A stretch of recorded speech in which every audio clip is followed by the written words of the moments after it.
ఉంది. సార్ ఏంటి Johnny master లైంగిక వేదనలపై మళ్ళీ మరొక వీడియో ట్రోల్ అవుతుంది. త్రివిక్రమ్ పేరును బయటకు లాగిన పూనం కౌర్ గతంలోని అప్పుడు చర్యలు తీసుకుని ఉంటే జానీ మాస్టర్ లాంటి వాళ్ళు ఇప్పుడు చెలరేగిపోయాడు కాదని చెప్పి ఈవిడ కామెంట్ చేయడం. అంటే ఒకటండి, ఈ రెండింటిని మనం విడిగా చూడాలి. అతని మీద ఇప్పుడు జానీ మాస్టర్ అని కూడా అనొద్దు అంటారు. ఆయన మీద అమ్మాయి చాలా తీవ్రంగా ఆరోపణ చేసింది. నిన్న ఫిలిం ఛాంబర్లో వాళ్ళు చెప్పినప్పుడు నేను అది విన్నాను. ముఖ్యంగా ఝాన్సీకి చెప్పింది, భరద్వాజ చెప్పింది. వాళ్ళు చెప్పారు కదా, ఆమె ఇంతకుముందే మాకు ఫిర్యాదు చేశారు, కానీ తర్వాత మళ్ళీ ఇప్పుడు మటుకు రాలేదు, ఇప్పుడు మీడియా ద్వారానే బయటకు వచ్చింది, అదే తప్పు కాదని చెప్తూ అతను కేవలం పరిశ్రమ పరమైన అంశం కాదు, అంతకంటే ఘోరంగా ప్రవర్తించాడు. మైనర్ బాలికగా ఉన్నప్పుడే పదే పదే ఆమె మీద చాలా అత్యాచారంగా తప్పుగా వ్యవహరించాడు. సో ఇక్కడ కొరియోగ్రాఫర్ చేసిన ఆరోపణ సినిమా పరిశ్రమ పరిధికి మించింది. అందుకనే పోలీసుల దగ్గరికి వెళ్ళినా మేము ఓకే అనుకున్నాము అని చెప్పారు.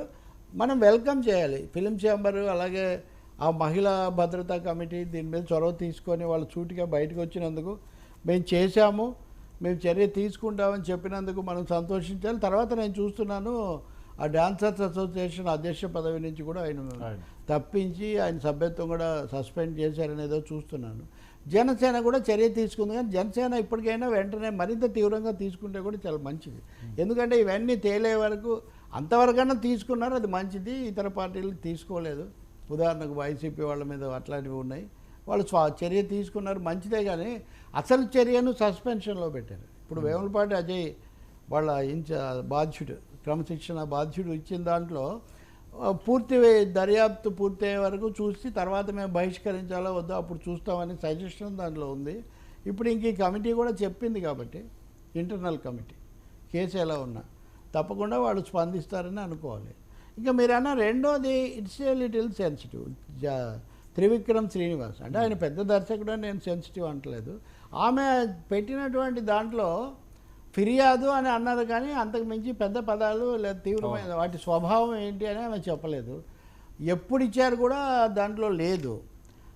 కానీ నేను ఇందాక చెప్పినట్టుగా రాజకీయాలు టీడీపీ వైసీపీగా మారిపోయాయి కాబట్టి వెంటనే త్రివిక్రమ్ శ్రీనివాస్ అనగానే ఇప్పుడు ఉదాహరణకు వైసీపీ వాళ్ళ ఛానల్లో మొత్తం ఆ జనసేన టీడీపీ వాళ్ళందరి బొమ్మలు వేసి ఇదంతా ఒక కోవకు చెప్పినట్టుగా ఉన్నారు. త్రివిక్రమ్ శ్రీనివాస్ పవన్ కళ్యాణ్కి ఆప్తమిత్రుడు, అత్తారింటికి దారి దర్శకుడు అయిండొచ్చు, కానీ ఆయన జనసేనలో భాగస్వామి అయితే కాదు.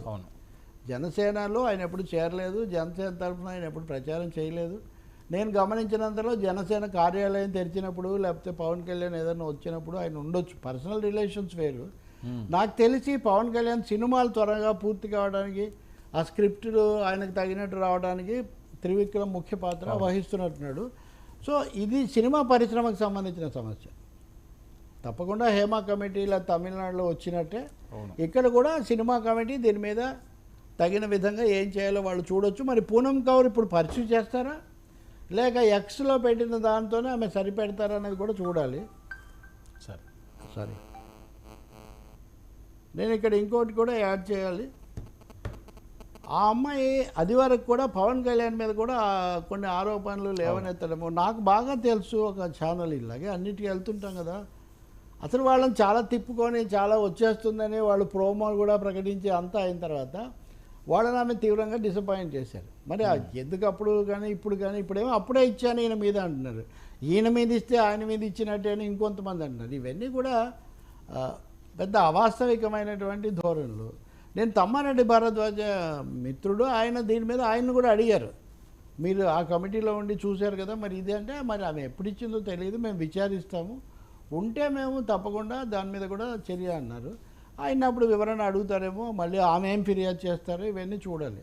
సో దొరికింది అన్నట్టుగా మనం అన్నీ ఒకటే విధంగా మనము చేయగలిగింది లేదు. కానీ బాధ కలిగించే ఒక విషయం ఏమంటే జానీ విషయంలో వచ్చినవి మాటకు కొన్ని ఛానల్స్లో పని కట్టుకొని సమర్థించడానికి ప్రయత్నించడం. అంటే జత్వాని విషయంలో వైసీపీ వాళ్ళు సమర్థిస్తే, ఈయన మీద ఇంత జరిగిందని చెప్తుంటే కూడా వీళ్ళు సమర్థిస్తే ఇంకా అసలు సమస్య ఎక్కడికి పోతుంది. సో దీన్ని మహిళల భద్రత, మహిళల గౌరవం అనే కోణంలో చూడాలి తప్ప రాజకీయమైన కళ్ళద్దాలతో చూడటం మటుకు సరికాదు. ఓకే. త్రివిక్రమ్ శ్రీనివాస్ది ఇంకా చాలా ప్రాథమికంగా ఉంది. What is the nature of her complaint, to whom she has complaint, what she is expecting. అప్పుడే చర్య తీసుకొని ఉంటే ఇప్పుడు జరిగేది కాదు అని ఆమె అంటున్నారు. అంటే దీనికి ఈ అంశానికి దానికి సంబంధం ఉందని ఆమె భావిస్తున్నారా తెలియదు. ఆమె కూడా మీడియాతో బాగానే మాట్లాడగలరు. నా ఉద్దేశంలో ఆమె బహిరంగంగా ముందుకు వచ్చి తను ఏం చెప్పదలుచుకున్నారు ఓకే చెప్పడం అనేది మంచిది. ఎందుకంటే అనవసరమైన ఊహాగానాలు ఎక్కడెక్కడికో పోవడాలు, ఇప్పుడు అన్ని తెచ్చి కలిపితే ఏమవుతుందంటే తీవ్రంగా ఉండి చర్య తీసుకోవాల్సింది మరుగున పడిపోతుంది. అవును, కీలకమైనది కనిపిస్తుంది. Okay. So we have to see. చాలా దురదృష్టకరమైనవి, జుగుప్సాకరమైనవి.